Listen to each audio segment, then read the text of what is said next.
Բարի երեկո, ժամը 20-ն է, Ազատության ուղիղ եթերում լրատվական կենտրոնն է, այսօրվա թեմաներն են։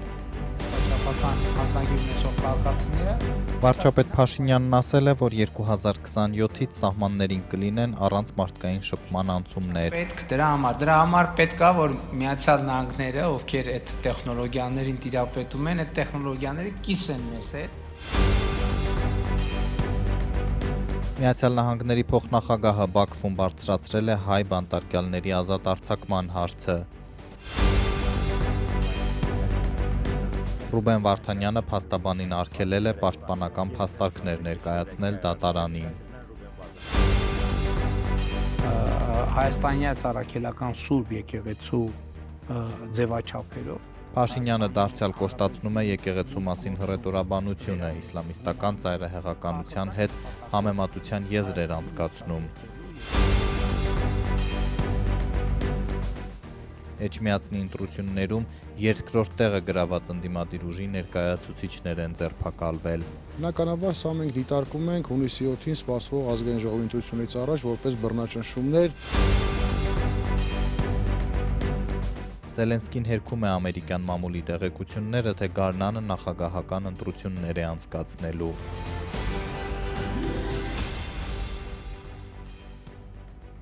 Վարչապետ Նիկոլ Փաշինյանն այսօր խորհրդարանում հայտարարել է, որ Երևանն առաջիկայում Վաշինգտոնին կփոխանցի TRIP նախագծին առնչվող հայկական կողմի դիտարկումները։ Փաշինյանը մանրամասներ է փոխանցել ինչպես է գործելու սահմանին անցումը, հաստատելով, որ այնտեղ մարդիկ չեն ստուգի անձնագրերը, ընդ որում խոսքը նախ հենց TRIP-ի մասին է։ Այսօր օրինակ մենք ներքին գործերի նախարարի հետ աշխատանքային քննարկում ունեինք եւ ես նաեւ կառավարությանը խնդիր եմ առաջադրել, որ այն պահից, երբ Հայաստանում սկսեն արդեն գործել բիոմետրիկ անձնագրերը, իսկ դա մենք սպասում ենք 2027 թվականի աշնանը, մեր օդանավակայանում եւ բոլոր կետերում պետքա գործեն անկոնտակտ անցման ուղիները, այսինքն բիոմետրիկ քաղաքացի ունեցող, կենսաչափական անձնագիր ունեցող քաղաքացիները պետքա գնան ուղղակի իրենց կենսաչափական տվյալները, այսինքն առանց կոնտակտի պետքա գնան օդանավ մտնեն դուրս գան կամ սահմանը հատեն։ Հիմա որ արձագանքեք, կասեմ ինչա պետք դրա համար։ Արձագանք։ Ինչա պետք դրա համար, պարոն վարչապետ։ Պետքա կդերեք ու մի բան էլ ու այս ձեր հարցի պատասխանն է նաև պատճառը, որ մեր գանձերը այսօր էլ այստեղ չեն։ Ինչա պետք դրա համար պետքա որ Միացյալ Նահանգները, ովքեր այդ տեխնոլոգիաներին տիրապետում են, այդ տեխնոլոգիաները կիսեն մեզ հետ, եւ ես երեք Միացյալ Նահանգների փոխնախագահի հետ քննարկել եմ այս թեման եւ մեր գործընկերներից ստացել եմ հավաստիացում, որ այդ տեխնոլոգիաները կկիսվեն Հայաստանի հետ, իհարկե նաեւ ես շնորհակալ եմ Միացյալ Նահանգների փոխնախագահին դրա համար, իհարկե դրանից առաջ էլ շնորհակալ եմ Միացյալ Նահանգների նախագահին, ում հետ օգոստոսի 8-ին մենք Վաշինգտոնում ստորագրեցինք մտադրությունների հուշագիր խաղաղության խաչմերուկ նախագծի կարողությունների զարգացման մասին, որտեղ սահմանների կառավարման աջակցությունը կառավարման հարցում ընդգծված էր եւ խոսքը այդ տեխնիկական միջոցների տրամադրման մասին է։ Բաքուն բազմիցս է կրկնել պայմանը Նախիջևանից Ադրբեջան անցմանը չտեսնել հայերի։ TRIP-ի գործնական կիրառության հայ-ամերիկյան փաստաթղթում նշված է, որ կներդրվեն թվային գործիքներ անխոչնդոտ կապը դյուրացնելու համար։ Հաճախորդների առերես սպասարկումն իրականացնելու է մասնավոր ընկերությունը։ Հայաստանցի սահմանապահներն ու մաքսավորները վերջնական որոշումների անվտանգության ստուգման, զննման լիազորություններ կունենան, եթե մասնավոր ընկերության օպերատորին, այսպես կոչված ֆրոնտ օֆիսում աշխատելու դերն է վերապահվելու, ապա պետական մարմինների աշխատակիցները գործելու են բեք օֆիսում։ Թրամփի ուղին գործարկելուց հետո ենթադրվող ապաշրջափակման մասին, որ հայտարարել են Հայաստանի իշխանությունները։ Խոսքը մասնավորապես երկաթուղային ճանապարհների բացմանն է վերաբերում, երկաթուղի, որը նախ վերականգնել է պետք։ Արդյոք Ռուսաստանը պատրաստ է նման ներդրման կամ ցանկանում է իր վրա վերցնել այդ բեռը։ Հայկական երկաթուղին Մոսկվայի կառավարմանն է հանձնված։ Հայաստանը մտադիր է Ռուսաստանի հետ բարեկամական տրամաբանության մեջ լուծել ռուսական կառավարման ներքո գտնվող հայկական երկաթուղու հարցը։ Երեկ հանրային հեռուստաընկերությանը տված հարցազրույցում հայտարարել է Նիկոլ Փաշինյանը։ Վարչապետը սակայն չի հստակեցրել խոսքը երկաթուղու միայն Իջևանի, Երասխի եւ Ախուրիկի հատվածները ռուսական կառավարումից հետ վերցնելու մասին է, որի մասին ավելի վաղ արդեն ակնարկել էր, թե առհասարակ երկաթուղու կոնցենսիոն պայմանագիրը խզելու։ Մենք պետք է լուծում գտնենք եւ այդ լուծում պետք է գտնենք բարեկամական, ընկերական, եղբայրական տրամաբանության մեջ։ Նիկոլ Փաշինյանը այս մասին խոսել էր պատասխանելով հարցին, թե Հայաստանն ինչ կարող է անել, եթե Ռուսաստանը հրաժարվի կամ ձգձգի իր կառավարման ներքո գտնվող հայկական երկաթուղու այն հատվածների նորոգումը, որոնք առանցքային նշանակություն ունեն տարածաշրջանում հաղորդակցման ուղիների վերագործարկման հարցում։ Ակնհայտ է, որ երկաթուղին Զանգելանից մտնելու է Մեղրի, Մեղրիից մտնելու է Նախճեվան, այսինքն Օրդուբադ եւ այլն։ Միջազգային կոնտեքստում շատ կարեւոր է, թե ինչպես է շարունակվելու այդ երկաթուղը։ Հիմա կան մրցակցող երկու տարբերակներ։ Ամիսներ առաջ դեռ տարածաշրջանային համագործակցության թեմայով համաժողովում Փաշինյանը ընդգծել էր. Երևանն ուզում է, որ Ադրբեջանից մտնելով Մեղրի, Մեղրուց Նախիջևան երկաթուղին շարունակվի մինչև Թուրքիայի սահման։ Ախուրիկ, դա բխում է նաև Վաշինգտոնում ձեռք բերված խաղաղության շուրջ պայմանավորվածություններից, հայտարարել էր Հայաստանի վարչապետը։ Այս դարակազմիկ շրջադարձը Վաշինգտոնի խաղաղության գագաթաժողովը հնարավորություն է, որպես այստեղ մի քանի միլիարդ դոլար չծախսվի այն պարագայում, երբ շատ ավելի փոքր ներդրումներով այդ նույն երթուղին ըստ էության հնարավոր է լինելու ապահովել Ախուրիկ, Երասխ երթուղով եւ իհարկե մենք աշխատում ենք այս ուղղությամբ նման ըմբռնում եւ համաձայնություն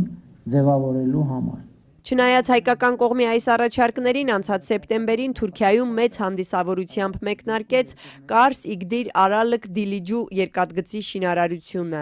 Այս նախագիծը ռազմավարական նշանակություն ունի ոչ միայն Թուրքիայի եւ Ադրբեջանի, այլև ամբողջ թյուրքական աշխարհի եւ համաշխարհային առևտրի համար, ազդարարում էր պաշտոնական Անկարան։ Հայաստանյան ընդդիմությունը ամիսներ առաջ էր դեռ հայտարարում, որ այս ծրագրով Թուրքիան փաստացի դուրս է թողնում Հայաստանը տարածաշրջանային երթուղուց։ Երեկ դա ընդունել է նաև վարչապետը, պնդելով, թե հարևան երկրներին անհանգստացնում է Հայաստանի երկաթուղու ռուսական կառավարումը։ Այստեղ մենք տեսնում ենք, որ միջազգային համատեքստում այն փաստը, որ երկաթուղու այդ հատվածը գտնվում է Ռուսաստանի կառավարման ներքո, օգտագործվում է Կարս Դիլիջու երթուղին ավելի նպաստավոր ներկայացնելու համար եւ սա մեզ համար խնդիր է։ Հայաստանը ըստ Նիկոլ Փաշինյանի կորցնում է մրցակցային առավելությունը, ուստի ստիպված է լուծում գտնել, թե որը կլինի այդ լուծումը փակագծեր չի բացել։ Միայն ասել է, որ հարցը քննարկվել է նաև Ադրբեջանի եւ Թուրքիայի նախագահների հետ։ Ես ասել եմ, տեսեք, մենք գնում ենք կարգավոր, մենք գնում ենք խաղաղության, այսինքն մենք արդեն խաղաղության պայմաններում ենք եւ Հայաստանով անցնում է երկաթուղին։ Ինչու է մի քանի միլիարդ դոլար ծախսում ստեղծելու համար մի բան, որը արդեն իսկ գոյություն ունի։ Իհարկե, այդ հարցին դիվանագիտական լռությունով են պատասխանել, բայց նաև հիմա շատ քննարկումներ միջազգային մամուլը, միջազգային փորձագիտական համայնքի վերլուծությունները տեսնելով, մենք հասկանում ենք, որ հիմնական խնդիրը սա է եւ մենք պետք է հասկանանք ինչ լուծումներ ունենք այսպես։ Մինչ Հայաստանը լուծումների փնտրտուքի մեջ է, այդ թվում ֆինանսական, Թուրքիան վստահեցրել է, որ երկաթուղու կառուցման ֆինանսավորման հարցը լուծված է։ Դեռ ամիսներ առաջ է Թուրքիայի տարածքային կառավարման նախարարն ասել, որ 224 կիլոմետր երկարությամբ երկաթուղու կառուցման համար կծախսեն 2.4 միլիարդ եվրո։ Ընդդիմադիր պատգամավոր Արթուր Խաչատրյանի գնահատմամբ վարչապետ Փաշինյանը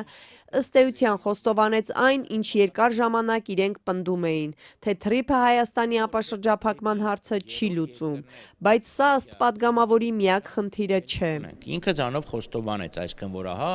Հայաստանը ապաշրջափակվել է նույն պայմաններով եւ այլն, դա չկա։ Երկրորդ խնդիրը Մենք երկար ժամանակ զգուշացնում ենք, որ Հայաստանը վարում է մի քաղաքականություն, որը եւից վաղը կարող է դառնալ կամ-կամ։ Հիմա ստեղ եկա մի պահ, երբ ասում են կամ-կամ։ Եվ կամ-կամի հարցադրումը, եթե դրվում է արևմուտքից ու կոնկրետ այս դեպքում Միացյալ Նահանգներից, ես ամենևին չեմ բացառում, որ վաղը կամ-կամը կարող է դրվի նաև Ռուսաստանի կողմից։ Վարչապետ Նիկոլ Փաշինյանը երեկվա հարցազրույցում հավաստիացնում էր. Հայաստանը Ռուսաստանի դեմ չի գործելու, բայց առաջնորդվելու է Հայաստանի շահով։ Ինքն էլ ջերմ հարաբերություններ ունի թե նախագահ Պուտինի, թե վարչապետ Միշուստինի հետ։ Թեման շարունակելով, մեկնաբանելով փոխնախագահ Ջեյ Դի Վենսի այցերը Հայաստան եւ Ադրբեջան, Կրեմլի խոսնակն ասել է, թե Ռուսաստանը մտադիր է շարունակել զարգացնել հարաբերությունները եւ Հայաստանի եւ Ադրբեջանի հետ, հիշեցնելով փոխշահավետ առևտրատնտեսական համագործակցության, փոխադարձ ներդրումների, մշակութային կապերի մասին։ Երևանից Բաքու մեկնած Միացյալ Նահանգների փոխնախագահը բարձրացրել է նաև բանտարկյալների ազատ արձակման հարցը։ Իլհամ Ալիևի հետ հանդիպումից հետո Ջեյ Դի Վենսի խոսնակն ասել է, որ քննարկվել են մասնավորապես վստահության ամրապնդման միջոցառումները, ինչպիսիք են բանտարկյալների ազատ արձակումը, ամերիկյան ներդրումները եւ տարածաշրջանային տնտեսական ինտեգրացիան։ Ամերիկյան կողմը սակայն չի մանրամասնել, թե ինչ է արձագանքել Իլհամ Ալիևը։ Ամերիկացի բարձրաստիճան պաշտոնյան այսօր ծաղկեպսակ է դրել Բաքվի հավերժական կրակ հուշահամալիրի մոտ։ Արցախի նախկին պետնախարար Ռուբեն Վարդանյանը Բաքվի բանտից ընտանիքի հետ հեռախոսազրույցում պատմել է, որ դատարանում իր վերջին խոսքի ժամանակ փաստաբանին արգելել է ներկայացնել պաշտպանական փաստարկներ, որովհետև տեղի ունեցողը համարում է ոչ թե դատ, այլ ֆարս։ Դատարանը հեռացել է խորհրդակցական սենյակ վճիռ կայացնելու, երբևէ զինվորական պաշտոն չզբաղեցրած Ռուբեն Վարդանյանին Բաքուն մեղադրում է մի շարք ծանր հանցանքների, այդ թվում Ադրբեջանի դեմ պատերազմ ծրագրելու համար, դատախազը պահանջել է նրան ազատազրկել ՑՄԱ։ Լեռնային Ղարաբաղի 5 նախկին ղեկավարներն արդեն ՑՄԱ պատժաչափ են ստացել, մյուս 10 հայերը 15-ից 20 տարվա ազատազրկում։ Լրատվական կենտրոնն է եթերում, օրվա լուրերն անընդհատ թարմացվում են Ազատության Տելեգրամի ալիքում, իսկ թողարկման երկրորդ հատվածում դիտեք։ Այդ թվում հայաստանյան առաքելական Սուրբ եկեղեցու ձևաչափերով Փաշինյանը դարձյալ կոշտացնում է եկեղեցու մասին հռետորաբանությունը, իսլամիստական ծայրահեղականության հետ համեմատության եզր էր անցկացնում։ Էջմիածնի ընտրություններում երկրորդ տեղը գրաված ընդդիմադիր ուժի ներկայացուցիչներ են ձերբակալվել։ Բնականաբար սա մենք դիտարկում ենք հունիսի 7-ին սպասվող ազգային ժողովի ընտրությունից առաջ որպես բռնաճնշումներ։ Զելենսկին հերքում է ամերիկյան մամուլի տեղեկությունները, թե Գարնանը նախագահական ընտրություններ է անցկացնելու։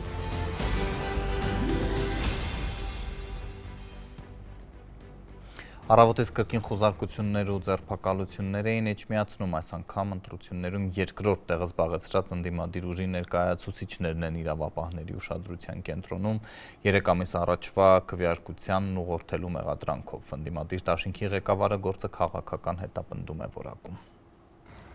Քննիչները 7 ընդդիմադիրների մեղադրում են անցած նոյեմբերին վաղարշաբաթի ավագանու ընտրություններում հաղթանակ դաշինքի օգտին քաղաքացիներին ուղղորդելու եւ ընտրական իրավունքի ազատությանը խոչընդոտելու համար։ Մեղադրյալները դաշինքի ավագանու անդամի թեկնածուներ ու աջակիցներ են։ Քվեարկելու հրահանգներից մինչեւ ընտրատեղամաս տանել, բերել, հորդորել, ում քվեարկել, ում չէ։ Քննչականի այսօր հրապարակած գաղտնալսումներն այս հարցերի շրջանակում են։ Մենակով են, գերեն քունջը պուճակներից ապեր մարդ եմ հանում։ Պրավալանք սբեցեմոնստայում է։ Ստույնձի արեն Ախպեր հենց նոր որ դու զանգելիր 7 հոգի եսի բերեմ մցրել եմ ներս, հենց նոր։ Գործի տեղից մարդուն հանել եմ, բերեմ մցրել եմ, տարել եմ։ Վաղարշաբաթի ընտրություններում իշխող ԿՊ-ի հիմնական մրցակիցը հաղթանակ կուսակցությունների դաշինքը 32% ձայն էր ստացել։ Ավագանու խմբակցության ղեկավար Սևակ Խաչատրյանն այսօր ընկերների հետ քննչականի բակում էր։ Նախ կասկածի տակ դրեց քննչականի ձայնագրության իսկությունը։ Հիմա ես կարող եմ կարծել եւ նույնիսկ նաեւ վստահ լինել, որ այս մարդիկ չեն, ու մեղադրանք առաջադրվել ձերբակալել, այս մարդիկ չեն այդ խոսածողների։ Ձայներով այսօր հնարավոր չի ձայները մոտեցնել։ Մենք ամեն օր տեսնում ենք կեղծ ձայնագրություններ։ Եթե անգամ իր թիմակիցները քննարկում են քվեարկության օրվա հետ կապված անցուդարձը, դրա ինչն է հանցագործություն, հարցնում են դիմադիր գործիչը։ Իսկ ընտրության օրը որոշակի կազմակերպչական աշխատանքներ են կատարում, այսպես ասած, առօրեական խոսակցականով եւ այլն։ Այդ ինչ քրեական հանցագործություն են։ Խաչատրյանը պնդում է, թե իշխանությունը հունիսի խորհրդանական ընտրություններից առաջ ճնշումներ է բանեցնում։ Իշխանությունը հերքում է ճնշումների մասին ընդդիմության պնդումները, մատնացույց անելով քրեական հոդվածները, այս ամենը իրավական գործընթաց համարում։ Իրենք ոչ մի հանցագործություն չեն արել։ Սա իշխանական լպրծուն պահվածք է ուղղակի։ Քննչականի հրապարակած գաղտնալսումներում մարդկանց հորդորում են ԿՊ-ին չընտրել, խոսում են տեղամասեր տանելու մասին։ Խաչատրյանը պնդում է, դա հանցագործություն չէ։ Իրար ընկեր են, իրար մոտ մարդիկ են, իրար այդ խոսակցությունից ասලා ասեք չընտրեն, ասեք ընտրեն, հաղթա, այդ ինչ մի մեծ հանցագործություն։ Այսինքն մեր հաղթանակ դաշինքի այս ամբողջ քարոզարշավի ընթացքում կարեցել են սա բացահայտեն, հա, ամբողջ թիմին դրել են գաղտնալսման տակ, ամբողջ թիմին։ Կարողացել են բացահայտել Սա է այդ ձեռագիրը։ Ձերբակալվածներից երկուսին տեսակցելուց հետո քննչականի բակ էր եկել ընդդիմադիր Հայաստան դաշինքի պատգամավոր Գառնիկ Դանիելյանը։ Դուք դա որակում եք հանցագործություն։ Ես էլ եմ կոչ եմ անում, որ չընտրեն իշխող ուժին։ Քանի անգամ եմ տենց կոչ արել։ Դենց էլ բռնեք տարեք։ Հիմա էլ եմ կոչ անում, որ ընտրություններին չընտրեն քաղաքացիական պայմանագիր կուսակցությանը։ Եթե դա քրեորեն հետապնդելի արարք է, թողորեմ ինձ էլ բռնեն տանեն։ Տենց պետք է երկրի 90%-ին բռնեն տանեն։ Պատգամավորը պնդում է, հանցագործությունն այն չէ, որ քաղաքացուն հորդորում են քվեարկել այս կամ այն ուժին կողմ կամ դեմ, դա ընտրական քարոզչության մաս է։ Հանցագործություն ընտրողին պարտադրմամբ տեղամաս տանելն է կամ էլ քվեարկելուն հարկադրելը։ Ու այլ բան է, որ ինչ որ մեկին ասեն, որ գիտես ինչ կա, ստիպել են, ինչ որ մեկին պարտադրել են, ինչ որ մեկին, չգիտեմ ես, չկա չէ նման բան։ Վաղարշապատի ընտրություններից հետո մի բողոք էլ իշխող քաղաքացիական պայմանագրին է առնչվում, սակայն ինչպես նկատում է այդ բողոքը ներկայացրած իրավապաշտպան Դանիել Յոհաննիսյանը, կառավարող ուժի դեպքում քննիչները նախ հրաժարվել էին վարույթ հարուցել եւ միայն դատարանի որոշումից հետո տեղից շարժվեցին, գործ հարուցեցին։ Վաղարշապատի ընտրությունների քարոզարշավի առաջին օրը քաղաքացիական պայմանագիր կուսակցության պաստառները փակցվում էին համայնքի կոմունալ ծառայության ռեսուրսներով, ուժերով, աշխատողներով եւ ավտոտեխնիկայով։ Քննիչը կայացրել էր քրեական վարույթը նախաձեռնել մերժելու վերաբերյալ որոշում։ Նույն որոշումը պաշտպանել էր նաեւ դատախազը, սակայն մենք այն բողոքարկել էինք դատարան եւ դատարանը բավարարել էր մեր բողոքը եւ այդ դեպքով քրեական վարույթը նախաձեռնվել էր։ Յոհաննիսյանն նորերս է ստացել որոշումը, որով դատարանը պարտավորեցրել է հակակոռուպցիոն կոմիտեին վարույթ հարուցել պաշտոնական լիազորություններն անցնելու հոդվածով։ Նույն հակակոռուպցիոնը սակայն վաղարշապատի ընտրություններից մեկ ամիս հետո քրեական գործեր հարուցել մյուս ընդդիմադիր ուժի Հայրենիք կուսակցության եւ այդ ուժի հետ առնչվող 23 մարդու դեմ նրանց մեղադրել ընտրակաշառք տալու համար։ Այժմ կալանքի տակ է այդ կուսակցության գլխավոր քարտուղար Խաչիկ Գալստյանը։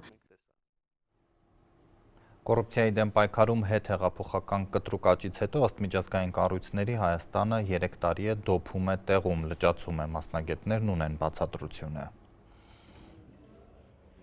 Ինչից է, որ վարչապետ Փաշինյանն ու նրա թիմակիցները շարունակ խոսում են կոռուպցիայի դեմ պայքարի իրենց կամքից, բայց հանրության շրջանում պետական համակարգի կոռումպացվածության ընկալման ցուցանիշը չի փոխվում։ Մենք ինչ իմանայինք, որ Գյումրիում Վարդան Ղուկասյան է հայտնվելու, ով կոռուպցիոն դեպքով գործող քաղաքապետ, Հայաստանի երկրորդ քաղաքում։ Փաստացի Transparency հրապարակած զեկույցը գալիս է ապացուցելու այն, փաստելու այն, ինչի մասին մենք ընդդիմադիրներս բավականին հաճախ բարձրաձայնում ենք։ Այսինքն դա այլևս միայն ընդդիմադիր падգամավորների կարծիքը կամ դիտարկումը չէ, միջազգային տարբեր չափորոշիչներով ֆիքսվում է, որ այս իշխանությունների վարած հակակոռուպցիոն քաղաքականությունը ընդհանրապես տապալված է։ Վերջին մի քանի տարվա ընթացքում այդ ինդեքսը գրեթե նույնն է։ 2025-ին անգամ մեկ միավորով հետընթաց է։ Transparency International հակակոռուպցիոն կենտրոնի մեկնաբանությամբ վերջին 3 տարիներին Հայաստանում լճացում է։ Այն, որ դուք ասում եք լճացում է, սա մասնագետների կողմից կայունացման մասին է խոսում, այսինքն մենք բարելավել ենք դիրքերը, պահպանել ենք մեկ նիշով հետ գնալ, առաջ գնալ, այո, բայց ես ասում եմ սրա վրա շատ բան կարող է ազդել։ Ըստ միջազգային սանդղակի, եթե 50-ից ցածր է միավորը, ուրեմն մտահոգիչ պատկեր է այդ երկրում։ Հայաստանում 46 է։ Փաշինյանի իշխանության սկզբնական փուլում մինչև 2022 թվականը կոռուպցիայի ընկալման ցուցանիշը շեշտակի բարելավվել է։ Հասել է 49-ի, բայց դրանից հետո մի քանի միավորով նահանջ կա։ Նախկին իշխանությունների ժամանակ, երբ որ համաթիվը այդքան բարձր էր, այսինքն մարդը ընկալում էր, որ կոռուպցիան շատ է, հա, գոնե 50%-ով ավելին էր այդ ընկալումը, բայց միևնույն է, դուք հստակ իմանալով, որ այսինչ քաղաքապետը, այսինչ մարզպետը մարդակեր են, ճակերտավոր, բանը ամբողջ համայնքը իրենց ձեռքի տակ է, ինչ կոռուպցիոն սխեմաների մեջ են, միևնույն է, դա կոծկվում էր։ Անիվ հիմնադրամի տապալումը ըստ փորձագետների Նիկոլ Փաշինյանի իշխանության թերևս ամենաաղմկոտ կոռուպցիոն սկանդալն է։ Պետական բյուջեից միլիարդավոր դոլարներ են փոշիացել, պետական միջոցներով ստեղծված կառույցը լուծարվել է ու պաշտոնյաներից ոչ մեկը դեռ չի պատժվել։ Հիմնադրամում չարաշահումների փաստով մոտ 4 տարի առաջ հարուցված քրեական գործով էական շարժ չկա։ Մենք ենք խոսել Անիֆի մասին։ Եթե ժամանակին թաքցվում էր իշխանության եւ համակարգի կողմից այդ կոռուպցիոն դեպքերը, ապա այժմ մենք ենք խոսում խնդիրների մասին, բարձրաձայնում, հասարակությունը դրա մասին լսում է եւ լրատվամիջոցները բնականաբար եւ ընդդիմությունը օգտագործում շահարկում է եւ մարդկանց ընկալման մեջ դա ինչ որ ցուցանիշ է փոխում։ Հիմա կա նման հարուցված գործ եւ քաղաքապետը այսօր մեղադրյալի կարգավիճակ ունի։ Հասկանում եք իշխանության տարբերությունը։ Այո, քաղաքացին ավելի շատ քաղաքացի իմանում է, որ նման դեպք կարող է լինի, այսինքն իշխող քաղաքապետը կարող է կոռուպցիոներ լինել, ամբողջ Հայաստանն է իմանում, հա, բայց մենք ենք դրա մասին բարձրաձայնում, գործեր են հարուցվում։ Թե Անիֆում չարաշահումների, թե Էջմիածնի նախկին քաղաքապետ ԿՊԱ-ական Դիանա Գասպարյանի ու նրա ընտանիքի մասին կոռուպցիոն բացահայտումների հեղինակները իշխանականները չեն, լրատվամիջոցներն են։ Իշխանականները դրանից հետո են արձագանքել այս բացահայտումներին։ ԿՊԱ-ական Գասպարյանի ընտանիքին առնչվող բացահայտումը թեև դատարանը քննում է, բայց ոչ մեկը բանտում չէ։ Երբ որ հերթը հասնում է որևէ ընդդիմադիր հայացք ունեցողին, տեղում գործը գնում է, դատարանը որոշումը կայացնում է, իսկ երբ հերթը գալիս է ԿՊԱ-ականներին, այդպես գործերը ձգձգվում են։ Ընդդիմադիր Հայաստան խմբակցության պատգամավոր Աննա Գրիգորյանը թերևս ամենաշատն է բարձրաձայնում Անիֆի գործով անպատժելիության մասին, եւ միայն սա չի ասում է նա, երբ պետությունից արտոնություն ստացած գործարարները գումարներ են մուծում իշխող խմբակցության հիմնադրամին, սա կոռուպցիա չէ։ Կուսակցության ղեկավար Նիկոլ Փաշինյանը չգիտի դրա մասին, հարցնում է ընդդիմադիր Գրիգորյանը։ Այդ բիզնեսների սեփականատերերը եւ նրանց հետ փոխկապակցված անձինք 110 միլիոն են փոխանցել կամ քաղաքացիական պայմանագիր կուսակցությանը կամ Իմ քայլը հիմնադրամին, այսինքն կառավարությունը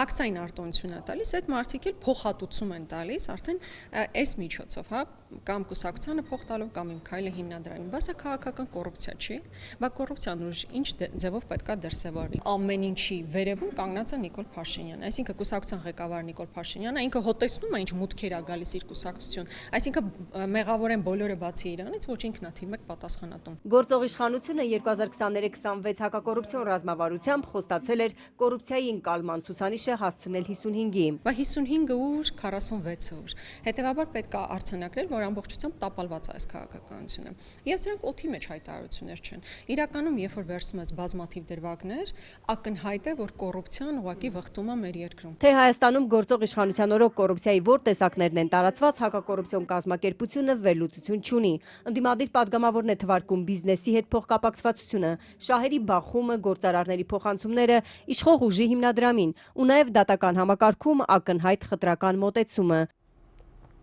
Երկրորդ ամիսը գործող առողջապահական ապահովագրությունը դեռ հարցեր է առաջացնում, աշխատավարձերից պահումները կանոնավոր են, մնացածը ոչ։ Պոլիկլինիկաներում հաճախ գլուխ չեն բերում կարգը, հերթեր են։ Առանց այն էլ համակարգը ծանրաբեռնվել է անվճար ստուգումների համար, շատերն են շտապում բուժ հաստատություններ։ Մի ամսվա մեջ տասնյակ կենտրոններ եմ գնացել, երևի ստանում եմ օրական մինչև 120 մեսիջ, բացի այդ 20%-ի այսպես առաջարկներ դիտողություններից 80%-ը շնորհակալություն է։ Շատ դեպքերում անգամ իրենք զարմանում են, որ սա հնարավոր էր։ Ես ձեր նշած ոչ տրամադրություններն եմ տեսել, լսել եւ արձանագրել, դրա համար հարցին էլ չեմ պատասխանի։ Առողջապահության նախարար Անահիտ Ավանեսյանն այսպես արձագանքեց լրագրողի հարցին, թե մարդիկ դժգոհում են, որ ապահովագրության շրջանակներում քիչ ծառայություններ են ընդգրկված։ Ազատությունն էլ հետաքրքրվեց, տարիներ շարունակ պետպատվերի ծառայություններից օգտվող բուժառուները տարվա կեսից հիվանդանոցներում լսել են պետպատվերն ավարտվել է արտահայտությունը։ Պետական ապահովագրության դեպքում սա բացառում է։ Ավանեսյանն ասաց, հերթագրումները նորմալ են ու այս դեպքում էլ կլինեն բուժառուներ, որոնք կհերթագրվեն, բայց ոչ անհետաձգելի բուժօգնության կարիք ունեցողները։ Այսինքն 2025 թիվն էլ ուզում եմ հստակ արձանագրենք, որ պետական պատվերի շրջանակներում ով որ կարիք է ունեցել բուժօգնության, ստացել է այդ բուժօգնությունը, որոշ ծառայությունների մասով մինչև 1 ամիս հերթագրման սկզբունքով։ Առողջապահական ոլորտի փորձագետ Ծաղիկ Վարդանյանի հաշվարկներով այս տարվա 2-3 եռամսյակում բուժառուն նորից կլսի գումարի պակասորդ կա, ձեզ հերթագրում ենք նախադասությունները։ Իսկ օրենքով հերթագրման սպասման ժամկետը հիշեցրեց 1-ից մինչև 6 ամիս է։ Բյուջեն հաստատված է 2026 թվականի 220 միլիարդ դրամ, որից 20 միլիարդի կարգին չի վերաբերվում բժշկական օգնության ծառայություններին, մոտ 200 միլիարդ տարվա կտրվածքով ապահովագրավճար կհավաքվի աշխատող մարդկանցի, ըստ նախնական տվյալների մոտավորապես 54-ից 56 միլիարդ դրամի մասին է խոսքը։ Լավ, 56 չի բավարարի այս տեմպերով, իմ շատ կոշտ վերլուծություն մինչև 50-60 միլիարդի պակասորդ է լինել։ Սկսկսի զգացումը մարտ-ապրիլ ամիսների։ Աշխատող քաղաքացին, որի տարբերություն մյուս խմբերի ինքն է վճարելու պարտադիր ապահովագրության դիմաց, պոլիկլինիկայից հիվանդանոց հասնելու համար 3 օրից մինչև 3 շաբաթ կարող է կորցնել։ Ստացվում է, որ այդ բոլոր օրերի համար աշխատող քաղաքացին պետք է աշխատանքից բացակայի։ Նախարարը պնդեց, եվրոպական երկրներում այդ հերթագրումներն ավելի երկար են տևում։ Եթե վերցնեք 3 օրում մասնագետի հասանելիությունը եվրոպական երկրներում ապահովագրության շրջանակներում մասնագետի հասանելիության, շատ կզարմանաք, թե 3 օրը դա իսկապես հիանալի ցուցանիշ է այսօրվա առողջապահական համակարգերի համար։ Առողջապահական պետական ապահովագրությամբ պետությունը վճարում է նաև մի խումբ դեղերի համար։ Լրագրողները հետաքրքրվեցին հաճախ մարդն այդ դեղերը ստանալու համար ստիպված է լինում մի քանի դեղատուն անցնել։ Դա էլ է նորմալ, հակադրեց Ավանեսյանը։ Առաջին ամիսն է, որ մեր դեղագործական ընկերությունները սկսել են այսպիսի մեծ ծավալով բաց թողումներ անել։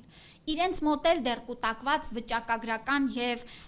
այսպես տվյալներ չկան, թե ինչքան է իրենց սպառումը ամսական դեղորայքի լինելու, որ ճիշտ չափականակներով դեֆեկտուրա լրացնեն, իրենց պաշարները համալրվեն։ 1-2 ամսից նրանք էլ արդեն հասկանալով, որ միջին շարժը ինչքան է լինելու, վստահաբար կգան նրան, որ դեղատները մեծամասամբ կունենան ամբողջական նոմենկլատուրան։ Անգամ եթե բուժառուն ապահովագրության շրջանակներում իր բուժման համար ոչինչ չի մուծում, լինում են դեպքեր, երբ ստիպված վճարովի հիվանդասենյակի համար է վճարում։ Լրագրողի այս հարցին ի պատասխան նախարարն ասաց, կլինեն հիվանդանոցներ, որտեղ կսպառվեն անվճար հիվանդասենյակները, բայց այնտեղ էլ շատ հստակ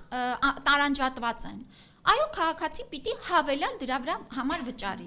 Եթե չի ուզում վճարի, ուրեմն պետք է ընտրի այլ բժշկական կենտրոն, որտեղ այդ պալատները, այդ մահճակալները հասանելի են։ Նախարարը չընդունեց նաև պնդումները, թե հատկապես վիրաբույժներն իրենց վիրահատությունների դիմաց պետական ապահովագրությունից չնչին փոխհատուցումներ են ստանում։ Ուղիղ հակառակը, ասաց, բայց ընդունեց կարիք կա նորից բարձրացնելու պոլիկլինիկաների թերապևտների ու մանկաբույժների աշխատավարձները։ Նեղ մասնագետների աշխատավարձն էլ կբարձրանա հստակ մեխանիզմով։ Հարգելի նեղ մասնագետներ, դուք ամեն խորհրդատվությունը իրականացնելու դիմաց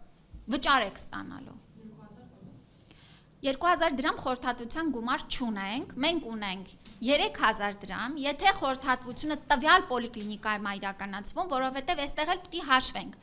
Ֆինանսավորում ենք per capita, այսինքն այն 3000 դրամը, որը պիտի գնար վարչական ծախսերին, իրականացվում է per capita-յով։ 6000 դրամ, եթե խորհրդատվությունը իրականացվում է ոչ կոնկրետ տվյալ քո կցագրված պոլիկլինիկայում, եւ իհարկե հնարավորություն ունենք այնտեղ նաեւ այլ ծառայություններ կան, որոնք հիմա այսպես շատ անունները չշփոթելու համար չեմ ներկայացնի, բայց կարող ենք ցանկից ձեզ տրամադրել։ Միջազգային լրահոսից խաղաղության ամերիկյան պլանը կարծես կրկին փակուղի է մտնում Մոսկվան եւ Կիևը, համաձայնության չեն գալիս ամենասկզբունքային տարածքային հարցում։ Ռուսները հրաժարվում են հետ քաշվել, ուկրաինացիները չեն հաշտվում զիջումների հետ։ Այս ֆոնին ամերիկյան մամուլը գրում է Ուկրաինայում նախագահական նոր ընտրությունների մասին։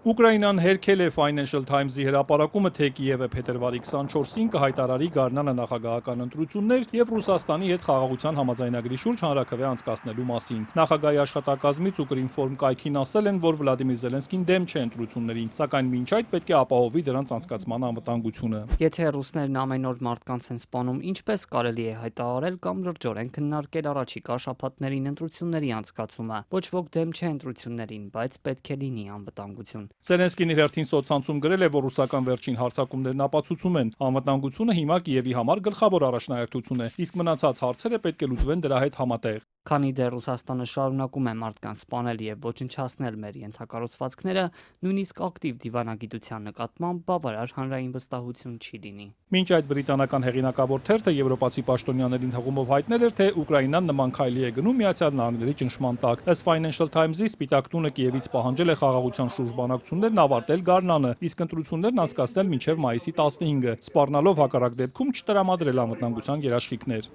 Reuters-ն իր հերթին անցած շաբաթ հայտնել էր, որ Միացյալ Նահանգներն ու Ուկրաինան քննարկում են շրջանակային համաձայնագիր, ըստ որի խաղաղ կարգավորման պայմաններն Ուկրաինայում կդրվեն հանրաքվեի։ Այն կհամընկնի նախագահական ընտրությունների անցկացման հետ, որոնք կարող են տեղի ունենալ մայիսին։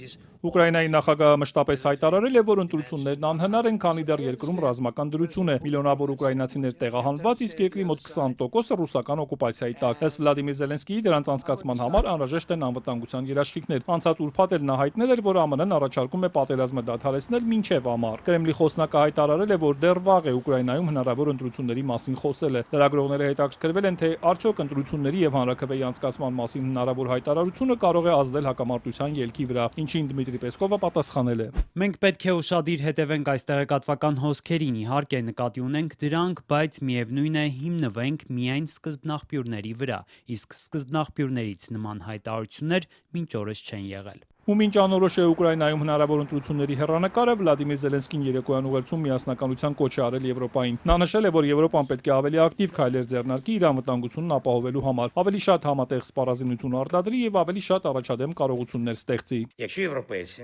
Եթե եվրոպացիները գործեն առանձին, պետք է նկատի ունենան, որ աշխարհում շատերն են Եվրոպայի դեմ հանդես գալիս։ Եվրոպայում միասնությունը բոլորիս է անհրաժեշտ։ Հենց այս ուղղությամբ էլ մենք այժմ աշխատում ենք։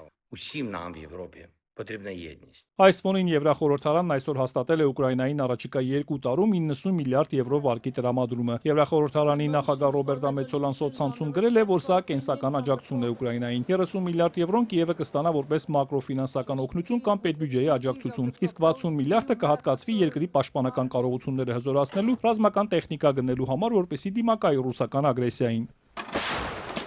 ՆԱՏՕ-ում ԱՄՆ դեսպանն իր հերթին հայտնել է, որ Ուկրաինային հյուսիսատլանտյան դաշինքի միջոցով ամերիկյան զենք տրամադրելու նոր մեխանիզմի գործարկումից հետո 6 ամսվա ընթացքում դաշնակիցները պարտավորվել են 4.5 միլիարդ դոլարի ամերիկյան զենք գնել Ուկրաինայի առաջնահերթ կարիքների համար։ Մեթյու Վիթաքերն ասել է, որ ամենաշատ միջոցներ տրամադրող 3 առաջատարներն են Գերմանիան, Նիդերլանդները եւ Նորվեգիան, որոնք ոչ միայն զգալի ներդրում են ունեցել, այլև մյուս երկրներին ակտիվ խրախուսել են հետևել իրենց օրինակին։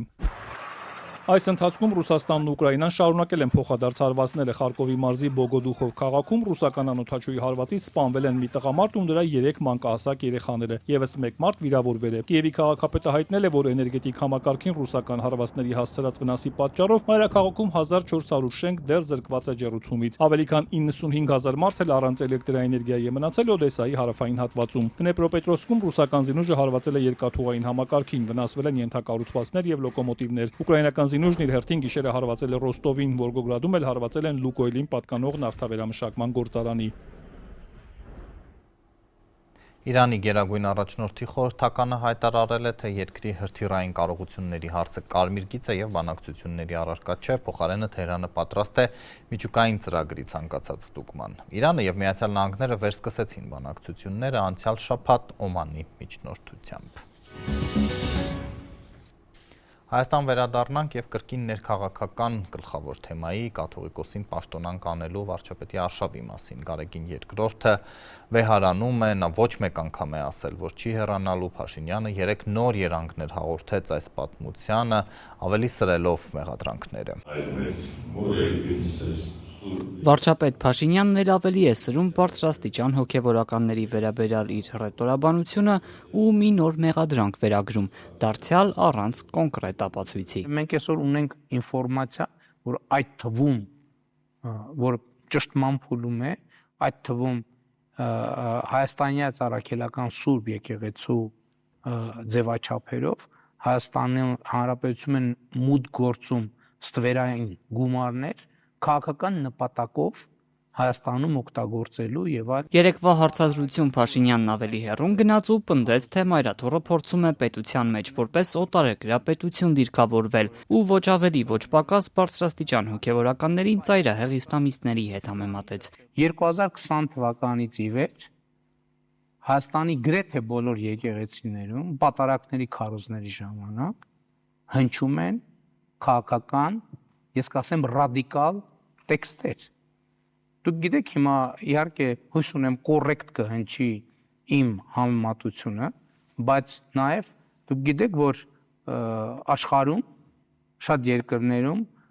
կա նաև ծայրահեղական իսլամի դրսևորումներ։ Նիկոլ Փաշինյանի այս հայտարարությունները լրացնում են անձամբ կաթողիկոս Գարեգին II-ի մասին արված նախորդ դարձյալ իրենց ունեցած տեղեկությունների հիման վրա արված պնդումների շարքը։ Ամիսներ առաջ օրինակ Փաշինյանը պնդեց, թե կաթողիկոսը օտարերկրյա գործակալ է։ Որևէ փաստ սակայն այդպես էլ չներկայացրեց։ Իրավապահներն էլ մինչ այս պահը ոչինչ չեն հայտնել։ Եթե այդպիսի փաստեր կան, ինչու դրանք չեն հրապարակվում, ինչու քրեական գործեր չեն հարուցվում։ Տեսեք, դուք ասում եք քրեական գործեր թող հարուցվեն, քրեական գործեր են հարուցվում, ասում են ոնց բանի հոգևորականների դեմ քրեական գործ եք հարուցում, ոնց կարելի է հոգևորականի դեմ քրեական գործ հարուցել։ Եթե հենց նույն պետություն ունենար անհերքելի փաստեր, որ այդպիսի գումարներ են գալիս, չգիտեմ, գումարներ են լվացվում,